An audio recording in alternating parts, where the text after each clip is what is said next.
নব্বইয়ের দশকে আমার অন্যতম পছন্দের ছবি ছিল কিন্তু গুপ্ত। কারণ গুপ্তের মিউজিক্যাল হিট যেরকম হয়েছিল গুপ্ত, সেরকমভাবে গুপ্তে প্রত্যেকের চরিত্র এবং প্রত্যেকের পারফরমেন্স, প্রত্যেকের প্রেজেন্টেশন দুর্দান্ত ছিল। তো এক্স্যাক্টলি, না স্পয়লার দিচ্ছি না কিন্তু, এক্স্যাক্টলি কাজল এমন একটা চরিত্র যে কখন কোন গল্পের মোড় কোন দিকে ঘুরিয়ে দেবে কেউ জানে না। তো এক্স্যাক্টলি সরজমিন দেখতে বসলে আপনাকে বুঝতে হবে যে গল্পের ডেপটা ঠিক কোথায় নিয়ে গেছে। আসলে ৮০ দশকের শক্তি, অর্থাৎ দিলীপ কুমার অমিতাভ বচ্চনের সাহেবের শক্তি, এবং মিশন কাশ্মীর সঞ্জয় দত্ত ঋত্বিক রোশনের, ঋত্বিকের জীবনের প্রথম দিককার ৩টে ছবির একটি ছবি, এবং অবশ্যই হালের অ্যানিমেল অর্থাৎ রণবীর কাপুর আর অনিল কাপুরের সেই বাপ বেটার যুগলবন্দি, এই ৩টে ছবির সাথে যদি কিছু একটা পাঞ্চ করে দেওয়া যায় তাহলে সরজমিন তৈরি হয়ে গেল। কিন্তু সরজমিনের মধ্যে সবচেয়ে বড় খেলা ছিল মায়ের, অর্থাৎ কাজল দেবগনের। অস্বীকার করার জায়গা নেই, কাজল আফটার মা সিনেমাটার পরে তার জীবনের অন্যতম আরেকটা সেরা চরিত্র অভিনয় করলো। মানে কাজল এখন যে চরিত্রটাই করছে সেই চরিত্রটাই যেন খুব সেরাভাবে প্রেজেন্টেশন করছে, কারণ দায়িত্বটা অনেক বেড়ে গেছে এবার কাজলের, চ্যালেঞ্জটা যেন অনেক বেড়ে গেছে। আসলে সেই অভিমান সিনেমাটা আমাদের মনে আছে তো, অমিতাভ বচ্চন এবং জয়া ভাদুরীর।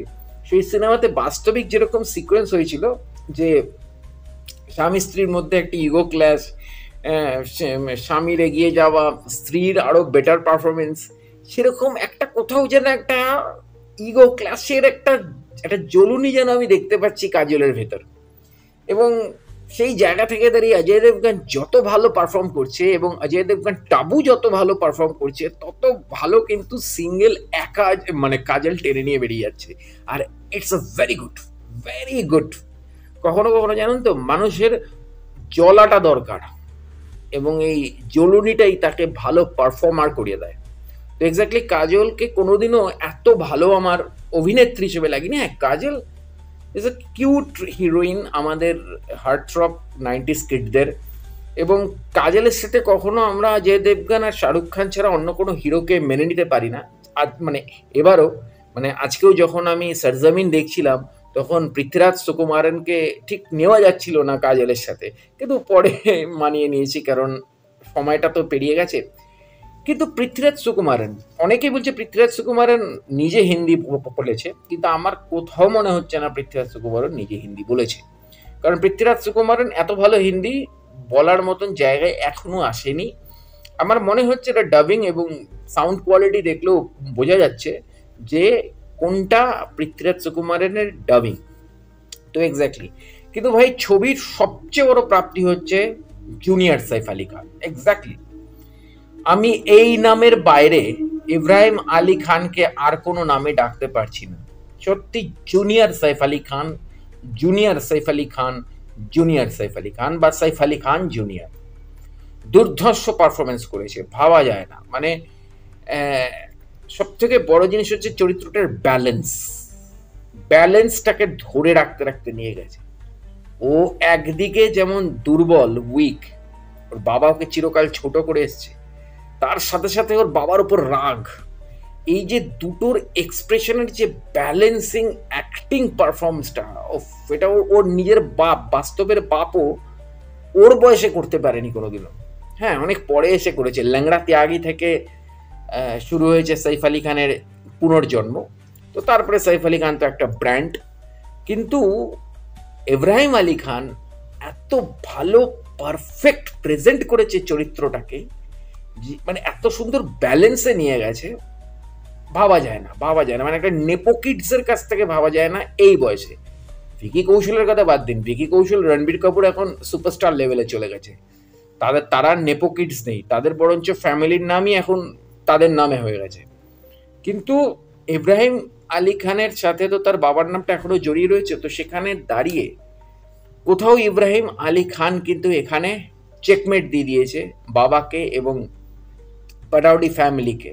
না, আমি শর্মিলা ট্যাগোরজিকে মানে তার ঠাকুমাকে টেনে আনছি না, ঠাকুমাকে টেনে আনছি না, মানে দিদিকে আর মাকে, এদের সবাইকে চেকমেট দিয়ে দিয়েছে ইব্রাহিম আলী খান।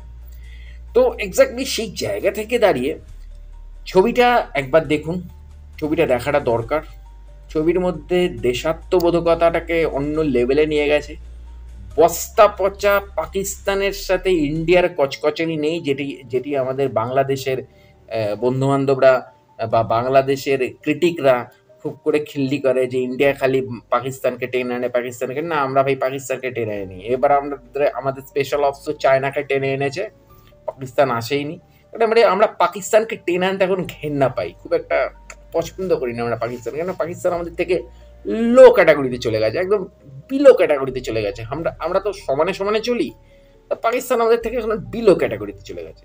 হ্যাঁ, কিন্তু গল্পের ঘেরাটপে যেহেতু ওরা ভালো একটা ব্রেন ওয়াশ করতে পারে, তো সেই ব্রেন ওয়াশের জায়গা থেকে দাঁড়িয়ে পাকিস্তানের একটা ছোঁয়া লাগিয়ে রাখতে হবে। তবে এই ছবিতে মূল ভিলেন সেই মূল ভিলেন যে যে লোকটি প্লে করেছে, যে অভিনেতাটা প্লে করেছে, আমি ঠিক তার নাম জানি না, দুর্দান্ত দুর্দান্ত অভিনয় করেছে এবং শেষ অবধি দুর্দান্ত।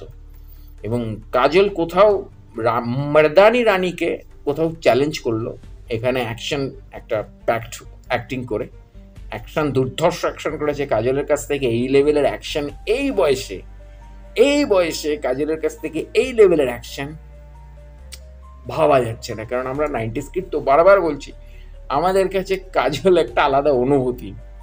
হ্যাঁ, কাজল একটা আলাদা অনুভূতি। আমরা কাজলকে কখনো এই রূপে দেখিনি, মাতে যে রূপে দেখলাম বা এই ছবিতে যে রূপে দেখলাম। তো এক্স্যাক্টলি আমাদের কাছে একটা বড় পাওনা কাজলকে এইভাবে দেখা। তো এক্স্যাক্টলি আমি প্রত্যেককে বলবো, জিওতে চলছে, জিও হটস্টারে হ্যাঁ চলছে, আপনারা দেখুন, দেখে নিন। দেখে ছবিটার একটা মানে ছবিটাকে খুব সুন্দরভাবে প্রেজেন্ট করা হয়েছে এবং সবথেকে বড় জিনিস হচ্ছে আবেগটাকে ছুঁয়েছে, খুব ভালোভাবে ছুঁয়েছে।